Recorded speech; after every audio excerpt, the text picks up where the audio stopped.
Hello বন্ধুরা, দীপালি রান্নাঘর থেকে দীপালি চলে এসেছে আজকে চিংড়ি মাছের কচুরলতি রেসিপি নিয়ে।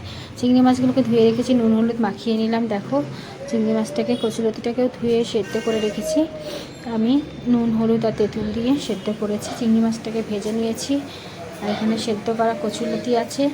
এবার মশলা দেখো, এখানে আমি 2 চামচ সর্ষে নিয়েছি আর 3টে কাঁচা লঙ্কা নুন দিয়ে জল দিয়ে পেস্ট করে নেবো মিক্সির জারে। এবার আমি পেঁয়াজ নিয়েছি, 3টে বড় বড় পেঁয়াজ কুচিয়ে রেখেছি, একটা গোটা রসুন ছাড়িয়ে রেখেছি। এটা ফোড়ন দেবো আমি তেলের মধ্যে। সর্ষেটা পেস্ট করা হয়েই গেছে, পেঁয়াজটাও কাটা আছে, আমার চিংড়ি মাছটাও ভাজা হয়ে গেছে।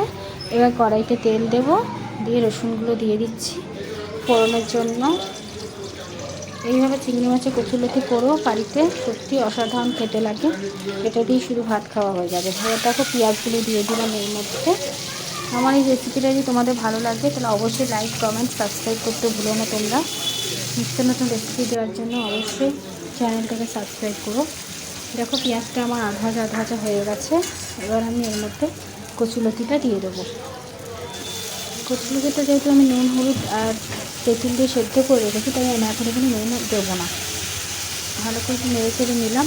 এবার আমি ভাজা চিংড়ি মাছটাকে এর মধ্যে দিয়ে দেবো। দিয়ে ভালো করে নেড়ে চেড়ে নেব। নিয়ে আমি এর মধ্যে একটুখানি হলুদ দেবো। হলুদটা অল্পই দেবো, যেহেতু আমার কচুরলতিতে সেদ্ধ করা আছে হলুদ দিয়ে, তাই জন্য আমি এখানে 1/2 চামচ মতন হলুদ নিচ্ছি। তখন নিয়ে এর মধ্যে দিয়ে দিলাম, দিয়ে একটু নাড়াচাড়া করে নেব। তারপর আমি মশলাটা দিয়ে দেবো, সর্ষের পেস্টটাকে এর মধ্যে দিয়ে দিচ্ছি।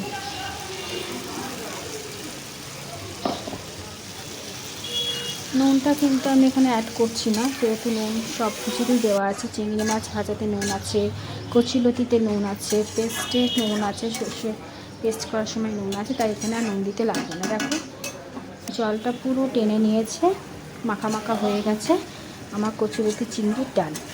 তোমাদের যদি রেসিপিটা ভালো লাগে অবশ্যই লাইক করো, কমেন্ট করো, শেয়ার করো প্রচুর। Tata, by.